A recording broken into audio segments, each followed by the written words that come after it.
नमस्कार दर्शकों, दूरदर्शन मध्य प्रदेश के कार्यक्रम पर्यावरण संरक्षण में आपका स्वागत है। आपके साथ मैं हूं श्रीकांत सोनी।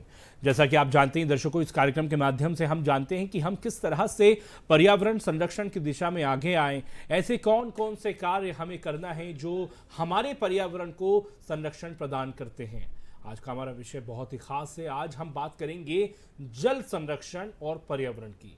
क्यों जल को बचाना जरूरी है, जल संरक्षण किस तरह से किया जाए और ऐसे हम क्या क्या कार्य कर सकते हैं जिससे कि हम पानी बचा सकें और हमारा जो आने वाला कल है उसे हम सुरक्षित रख सकते हैं। इस पर बातचीत करने के लिए हमारे साथ दो बेहद खास मेहमान मौजूद हैं। हमारे साथ हैं वरुण दुबे जी, जो कि पर्यावरण एक्सपर्ट है और लंबे समय से एनवायरनमेंट के क्षेत्र में काम कर रहे हैं। युवाओं को पर्यावरण की दिशा में जोड़ने का प्रयास वो कर रहे हैं। आपका बहुत बहुत स्वागत वरुण जी।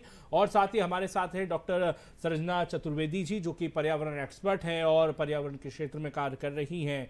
हम इन दोनों से ही बातचीत करेंगे और जानेंगे कि किस तरह से हम जल संरक्षण और पर्यावरण संरक्षण की दिशा में आगे आ सकते हैं और ये महत्वपूर्ण क्यों हो जाता है। सबसे पहला सवाल वरुण जी मैं आप ही से करूंगा। जब हम जल संरक्षण की बात करते हैं और क्योंकि पर्यावरण का क्षेत्र बहुत ही विराट है, उसमें जल भी आता है, मृदा भी आती है और जो हमारे चारों ओर का वातावरण है वो पर्यावरण ही है।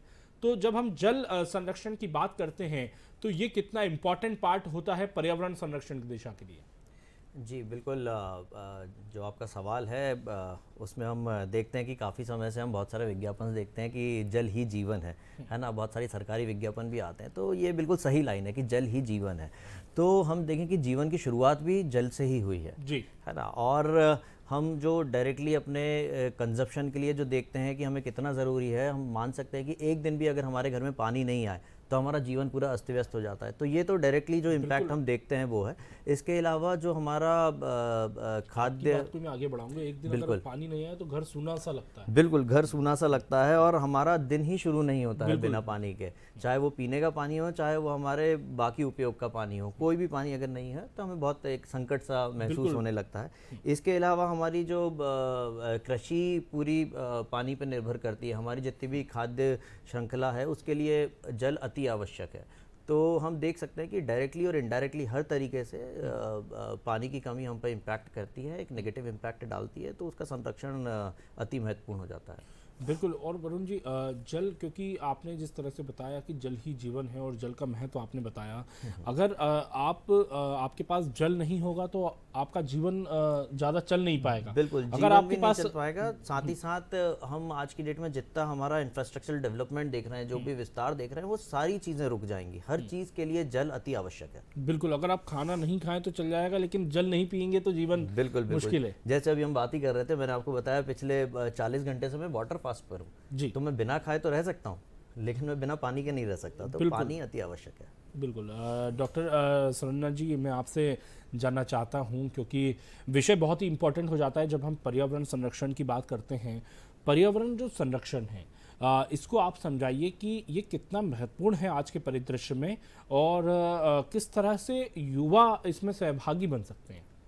प्रकृति से जुड़ना हम सबके लिए बहुत ज़रूरी है, क्योंकि हम सभी का जीवन प्रकृति से जुड़ा हुआ है और हमें कोशिश करनी चाहिए कि जो आने वाली पीढ़ी है, नई पीढ़ी है हमारी, उसको हम इसका महत्व समझाएं। जैसे हमारे घर में एक छोटा बच्चा है, अगर हम उसको शुरुआत से ही यह बताएं कि बेटा पौधे का क्या महत्व है। हाँ, और अब जैसे बच्चे खेलते हुए अक्सर कई बार पौधे फूल तोड़ देते हैं, अगर हम उनको छोटे छोटे ये बातें सिखा सकें तो वो जल्दी समझ सकेंगे। जैसे कचरा है, उसको अगर आप गीला सूखा, जो अक्सर हमको नगर निगम और ये संस्थाएं बता रही होते हैं, उनका महत्व अगर हम अपने बच्चों को घर में सिखाना शुरू करें तो वो बेहतर होगा एक प्रयास।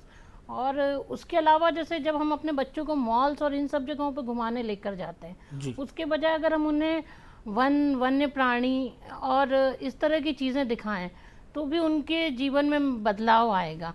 वो समझ पाएंगे कि प्रकृति हमसे किस तरह से जुड़ी हुई है। बिल्कुल। और ये आवश्यक क्यों है? क्यों सृजना जी हम बात कर रहे हैं कि पर्यावरण संरक्षण आप कीजिए, क्यों इतना महत्वपूर्ण हो जाता है ये? पर्यावरण संरक्षण इसलिए ज़रूरी है क्योंकि हम सभी का जीवन प्रकृति से जुड़ा हुआ है। हम में से कोई भी, चाहे हवा है, पानी है और मिट्टी, इन तीनों का हमारे जीवन में विशेष महत्व है। इसलिए पर्यावरण का जो महत्व है वो हम सभी के जीवन में बहुत अधिक है। जी बिल्कुल वरुण जी, क्योंकि हम देख रहे हैं कि जल संरक्षण को लेकर तमाम सारी बातें हो रही है, लेकिन आप क्या देखते हैं कि क्या चैलेंजेस हैं? क्यों नहीं, अगर हम आज नहीं अवेयर हुए, आज नहीं जागे, तो फिर किस तरह की परेशानियों का सामना हमें करना पड़ सकता है? उन पर भी आप प्रकाश डालिए, क्योंकि जब तक आप चुनौतियां नहीं बताएंगे, लोगों को सही चीज़ नहीं बताएंगे, तो वो आगे कैसे आएंगे इसको संचय करने में? बिल्कुल सही बात है। जैसे हम अगर जल संरक्षण की बात कर रहे हैं तो पहले हमें ये जानना चाहिए कि संकट क्या है ना, उसके कारण क्या है कि हमारा जल स्तर कम हो रहा है और क्यों कम हो रहा है। तो हम देखते हैं कि एक तो जलवायु परिवर्तन एक बहुत बड़ा कारण है जल स्तर के कम होने में या जल स्तर के प्रदूषित होने में।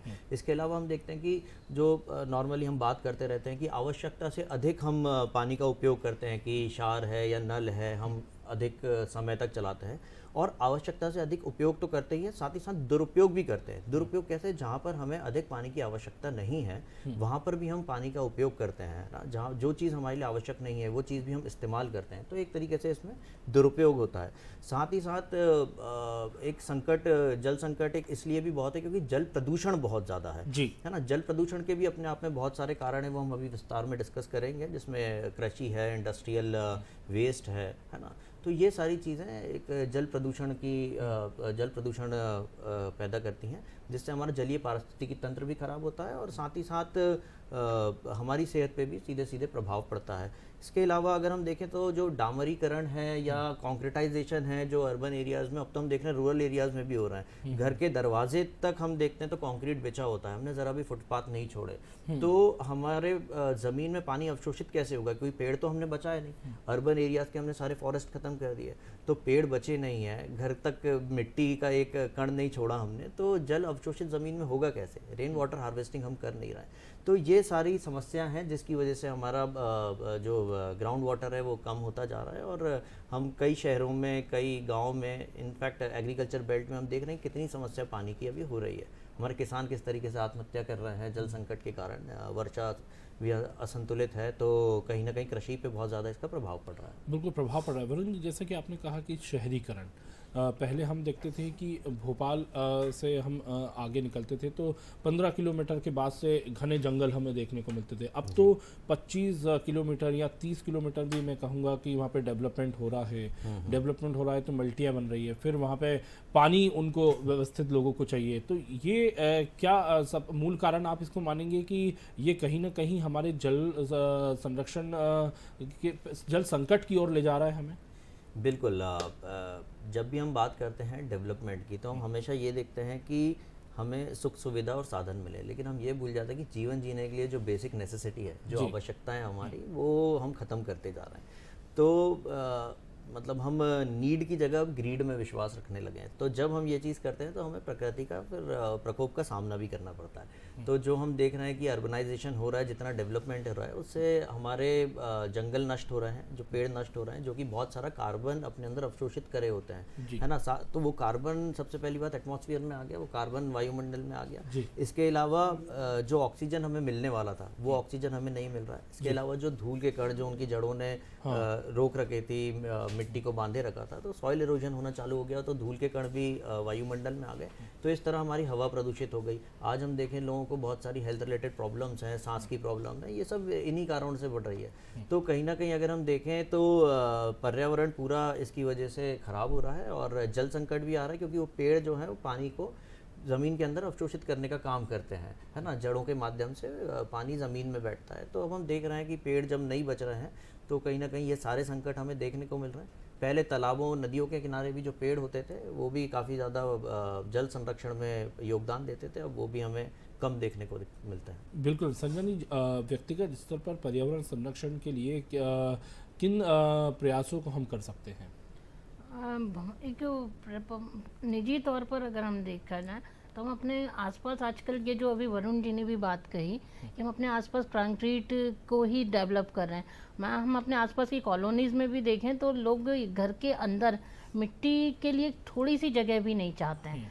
तो ये हमें अपनी सोच को बदलने की ज़रूरत है। सबसे पहले कि हमें इस चीज़ को समझना चाहिए कि कंक्रीट से आप पानी को अवशोषित कहाँ करेगी ज़मीन? जब ज़मीन के अंदर पानी नहीं जाएगा तो ज़मीन के ऊपर पानी कहाँ से आएगा? अरे बारिश के समय अब अक्सर क्या हो रहा है कि ये जो ड्रेनेज सिस्टम और ये जो समस्या है इसके कारण बाढ़ आ जाती है। पानी क्योंकि अवशोषित हो ही नहीं रहा है, क्योंकि मिट्टी को रोक ही नहीं पा रही है ना पानी, जो कंक्रीट ऊपर जो बिछा हुआ है। तो ये एक हमें सबसे पहले तो अपने अंदर सोच को बदलने की आवश्यकता है कि बड़ी बड़ी इमारतों में रहकर आप मूलभूत सुविधाओं से दूर नहीं हो सकते। और मूलभूत सुविधाएं हमारी अगर देखा जाए तो वो हवा, पानी और मिट्टी ही है। तो इस चीज़ को हमें सबसे पहले समझने की आवश्यकता है। उसके अलावा हम अपने आसपास जहाँ संभव हो सके पौधे लगाने का प्रयास करना चाहिए, और यही हम सब कर सकते हैं। और अवेयरनेस की बात हमें सबसे ज़रूरी है, क्योंकि अगर हम अपने आसपास के लोगों को ये समझा सकें कि कचरा कहाँ फेंकना है, सिंगल यूज़ प्लास्टिक का कम से कम इस्तेमाल करें। अगर हम बाहर जा रहे हैं तो प्लास्टिक की बिस्लरी की जो या पानी की बॉटल्स लेने के बजाय अगर हम अपने साथ एक बॉटल कैरी करें तो वो लंबे समय तक चलेगी भी, हमारा पैसा तो बचाएगी, और साथ में प्लास्टिक की वजह से जो पर्यावरण को नुकसान होगा उससे भी हम बच सकते हैं। और अगर इन चीज़ों को हम फॉलो करेंगे तो हम अपने बच्चों को भी सिखा सकते हैं। बिल्कुल वरुण जी, प्लास्टिक प्रदूषण की संजना जी ने बात उठाई है, तो ये कितना इम्पोर्टेंट हो जाता है कि जो प्लास्टिक है वो कई बार ऐसा भी होता है कि जब हम लोग ट्रेवल कर रहे होते हैं तो कार में से प्लास्टिक फेंक देते हैं, वो खेतों में चली जाती है। तो प्लास्टिक प्रदूषण और भूजल स्तर घटने का कारण मैं आपसे जानना चाहता हूँ। ये बात अगर प्लास्टिक पोल्यूशन की हो रही हो तो ये सभी जानते हैं कि प्लास्टिक एज ए कल्प्रेट हमारे पर्यावरण के विनाश में बहुत ज़्यादा योगदान है। लेकिन वो पर्यावरण के विनाश में योगदान बस प्लास्टिक का नहीं है, योगदान हमारा है। प्लास्टिक हमारी सुविधा के लिए, हमारा जीवन आसान करने के लिए आविष्कार किया गया था प्लास्टिक का। प्लास्टिक अगर देखा जाए उसे सही तरीके से इस्तेमाल किया जाए तो प्लास्टिक ड्यूरेबल होता है, लंबे समय तक चलता है।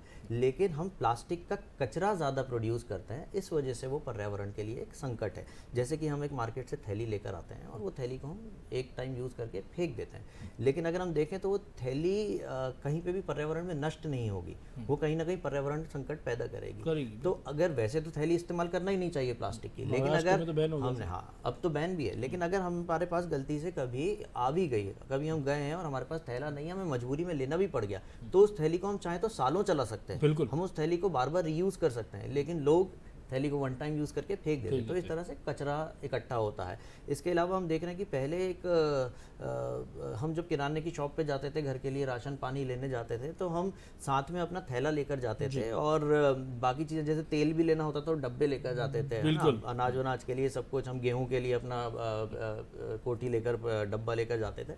लेकिन अब क्या हो गया, हम सुपरमार्केट जाते हैं और हर चीज़ प्लास्टिक में पैक होकर आती है और हम सीधे उसको घर लेकर आते हैं। तो इस तरीके से हम जाने अनजाने में इतना ज़्यादा वेस्ट प्रोड्यूस करते हैं, प्लास्टिक वेस्ट प्रोड्यूस करते हैं। तो जो चीज़ हमारे सहूलियत के लिए, हमारे लाइफ में कंफर्ट पैदा करने के लिए बनाई गई थी, उसको आज हमने अपनी समस्या बना लिया है।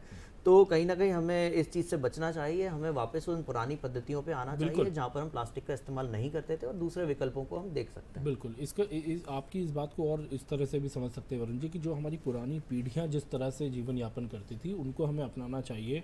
उससे आपकी जो लाइफ की जो एज है वो भी बढ़ेगी, क्योंकि हम देख रहे हैं कि वो रेशो भी अब कम होता जा रहा है। बिल्कुल, रेशो कम होता जा रहा है। अब हम देख रहे हैं कि हर जगह पर हमें माइक्रो प्लास्टिक्स देखने को मिल रहे हैं। इनफैक्ट हमें बहुत सारे जीवों में भी माइक्रो प्लास्टिक्स मिलने को मिल रहा है, देखने को मिल रहा है। इनफैक्ट हम अगर हमारी बॉडी का अच्छे से एग्जामिनेशन करें तो उसमें भी हमें माइक्रो प्लास्टिक्स देखने को मिलेंगे। जैसे एक छोटा सा एग्जांपल दूं किस तरह से माइक्रो प्लास्टिक्स हमारी बॉडी में जाते हैं। जैसे जो पन्नियाँ होती हैं वन टाइम यूज, जो हम बोलते हैं कि कम माइक्रोन्स वाली पॉलीथिन्स हैं, वो लोग इधर उधर फेंक देते हैं, तो वो एक फाइन डस्ट में कन्वर्ट होके वो हवा में आ जाती है और वो सांस के माध्यम से हमारे अंदर आती है ना। इसके अलावा अगर हम देखें तो आज की डेट में पेपर कप्स चले हैं, तो वो कहने के लिए पेपर कप्स हैं, लेकिन उस पर प्लास्टिक की बड़ी फाइन थिन लेयर होती है। पहले तो हम प्लास्टिक कप्स इस्तेमाल कर रहे थे, तो प्लास्टिक कप्स में हमें पता था कि ये सीधे सीधे प्लास्टिक है और वो रिसाइकल भी कहीं ना कहीं हो सकता था, है ना, उसको उस तरीके से हम वेस्ट मैनेजमेंट कर सकते थे। लेकिन अब जब पेपर के ऊपर प्लास्टिक लगा आ रहा है तो वो सबसे पहली बात रिसाइकल नहीं हो सकता। फिर जब भी हम उसमें कोई गर्म पदार्थ, पेय पदार्थ पीते हैं तो वो पूरा प्लास्टिक गल के हमारे अंदर चला जाता है। जी। माना जाता है रिसर्च के अनुसार कि एक जो चाय का कप होता है, जो प्लास्टिक का, जो पेपर का कप होता है प्लास्टिक कोटिंग वाला, उसमें अगर हम कोई गर्म पेय पीते हैं तो 25,000 माइक्रो प्लास्टिक हमारी बॉडी में जाता है। बिल्कुल वरुण जी, ये सब बातें ऐसा नहीं है कि मतलब लोगों को पता नहीं है, कई लोगों को पता भी है लेकिन क्या सुधार नहीं करना चाहते, लापरवाही कर रहे हैं। अब मैं आपसे पूछूंगा सर कि जल संचय जब हम की बात कर रहे हैं, जल संरक्षण की बात कर रहे हैं, तो नदी तालाब, आज कई नदियां सूख चुकी है, तो जो वाजिब चिंता है वो किस तरह से दूर हो, और इस पर आप प्रकाश डालिए। देखिए, बात जब हम जल संचय की करते हैं तो हमें सबसे पहले ये देखना ज़रूरी है कि हमारा वाटर फुटप्रिंट क्या है, हमारे जो भी एक्शंस हैं उनका वाटर फुटप्रिंट क्या है। जैसे वाटर फुटप्रिंट अगर जो नहीं जानते तो मैं उन्हें बता दूं, जो वाटर फुटप्रिंट हम इस तरीके से नापते हैं, जो हमारे 3 तरह के पानी होते हैं। एक ब्लू वाटर, जिसको हम सरफेस या ग्राउंड वाटर कह सकते हैं। इसके अलावा एक ग्रीन वाटर होता है जो कि हमारा रेनफॉल से आता है। इसके अलावा एक ग्रे वाटर जो हम इंडस्ट्रीज़ में या एग्रीकल्चर में पॉल्यूटेंट्स को डाइल्यूट करने के लिए इस्तेमाल करते हैं। तो ये 3 तरह के पानी को हम इसमें कंसिडर करते हैं, जिससे हम वाटर फुटप्रिंट नापते हैं कि किसी भी चीज़ को प्रोड्यूस करने में हमें उसमें कितने पानी की आवश्यकता लगी। तो अगर हम पहले समस्या की तरफ जाएं, समस्या देखें तो वाटर फुटप्रिंट किस चीज़ का कितना होता है जो हमारे दैनिक जीवन में योगदान रखती है। तो पहले तो हमारा खान पान है ना, हम देखें कि लाइफ स्टॉक प्रोडक्शन में बहुत ज़्यादा पानी का उपयोग होता है, जो उसमें हम पशुपालन जो करते हैं, जानवरों को पैदा करने में और उनको बड़ा करने में, उनका फीड उगाने में बहुत ज़्यादा पानी लगता है, जो मतलब अधिकतम पानी हम देख रहे हैं कि वहाँ पर हमें लगता है। एक अगर मैं एग्जांपल लेना चाहूँ तो एक किलो चिकन मीट प्रोड्यूस करने में 4,300 लीटर पानी लगता है। अब क्या किसी ने सोचा था कि 1 किलो चिकन मीट जिससे से 3 या 4 लोगों का पेट भरा रहा है, उसमें इतना पानी लग सकता है? तो ये चीज़ हम जानते नहीं है, इसकी जागरूकता होना बहुत ज़रूरी है। 4,300 लीटर, 1 लीटर दूध के लिए 1,040 लीटर पानी लगता है। ये वाटर फुटप्रिंट नेटवर्क की रिपोर्ट के अनुसार है। जो बीफ प्रोडक्शन की हम बात करते हैं कि इंडिया, हम देखें फर्स्ट या सेकंड नंबर पे हमें हमेशा रहता है बीफ एक्सपोर्टर में, है ना। अभी हम वर्ल्ड के सेकंड लार्जेस्ट बीफ एक्सपोर्टर हैं। बीफ, 1 किलो बीफ प्रोड्यूस करने में 15,400 लीटर पानी लगता है, और हम रिसोर्सेज अपने यूज कर रहे हैं दूसरी कंट्रीज को खाना खिलाने के लिए। बताओ, हमारा पानी हम उपयोग में ला रहे हैं। वहीं अगर मैं दालों की बात करूं तो 1 किलो दाल उगाने में हमें 1650 लीटर पानी लगता है, और 1 किलो दाल से कितने लोग पेट भर सकते हैं? तो जी, ये इतनी गंभीर चिंता आप बता रहे हैं, आपको नहीं लगता कि इस पे बहुत ही सख्त से सख्त नीति अपनाई जाना चाहिए? बिल्कुल, सख्त से सख्त नीति भी अपनाई जाना चाहिए। जैसे कि हम देख रहे हैं कि अभी मीट प्रोडक्शन पे या डेयरी इंडस्ट्री में बहुत सारी योजनाएं आती हैं, एनिमल हस्बेंड्री को लेकर बहुत सारी योजनाएं आती हैं, बहुत सारी सब्सिडीज आती हैं।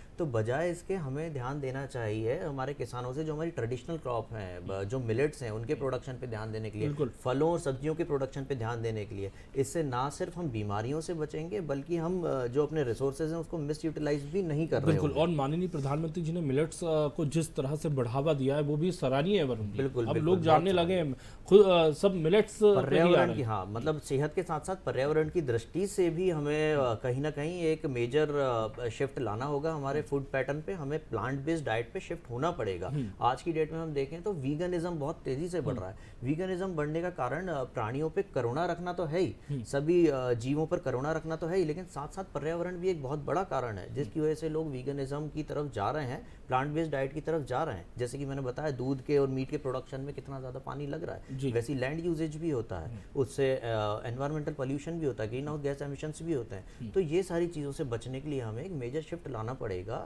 एनिमल बेस्ड डाइट से प्लांट बेस्ड डाइट की तरफ। जी जी बिल्कुल। और जो नदी तालाब हैं जो सूख चुके हैं, कई नदियां और तालाब भी लगातार सूख रहे हैं, वो चुनौतियां किस तरह से वरुण जी दूर करें किसान?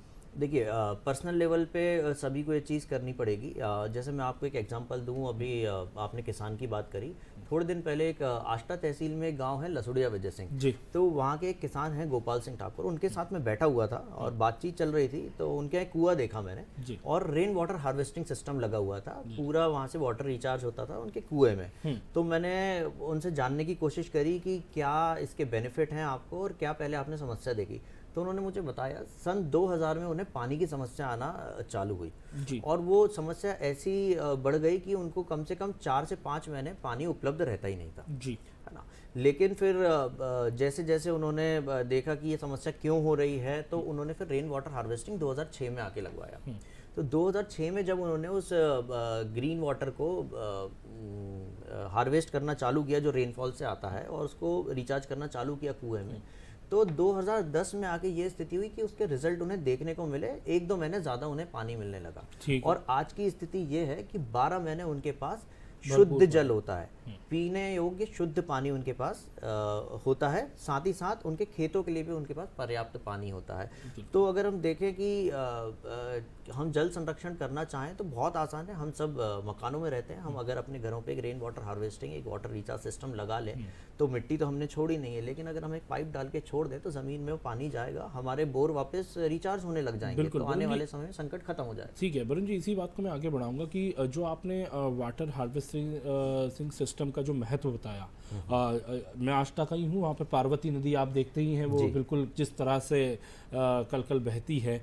तो समझना ये भी होगा कि अगर आप नदी क्षेत्र के पास रह रहे हैं या नर्मदा नदी के पास रह रहे हैं, गंगा नदी, तो उन पे आश्रित आप नहीं रह जाइए। आपको वाटर हार्वेस्टिंग सिस्टम की महत्वपूर्णता भी समझना पड़ेगी कि वो क्या काम करता है। नहीं, बिल्कुल बहुत सही चीज़ आपने कही। नदियों से मुझे एक और वाकया याद आया कि वाटर हार्वेस्टिंग किस लिए ज़रूरी है। हमें खुद अपने संसाधन की व्यवस्था करनी होगी।